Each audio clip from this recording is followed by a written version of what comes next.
شہباز شریف نے اصل میں سنت نبوی صلی اللہ علیہ وآلہ وسلم کی تقلید کر دکھائی۔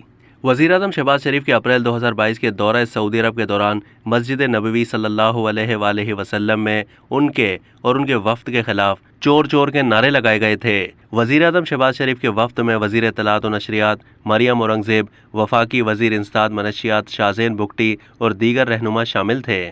ملزمان نے اس وقت بلند آواز میں نعرے بازی کر کے مسجد نبوی کی بے حرمتی کا ارتکاب کیا، جس پر مدینہ منورہ کی عدالت نے ٹھوس شواہد پر تمام ملزمان کو 6 سے 10 سال تک سخت قید کی سزائیں سنائی تھیں۔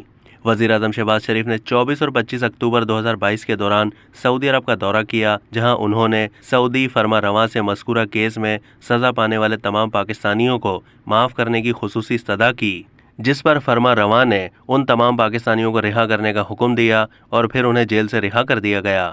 سعودی عرب میں اپنے پیاروں کو سزا ملنے پر پاکستان میں موجود ان کے خاندان تشویش میں مبتلا ہو گئے تھے، تاہم وزیر اعظم شہباز شریف کے احسن اقدام کی وجہ سے تمام ملزمان کی رہائی کی راہ ہموار ہوئی اور وہ آئندہ ماہ گھر آ کر اپنے خاندان سے مل سکیں گے۔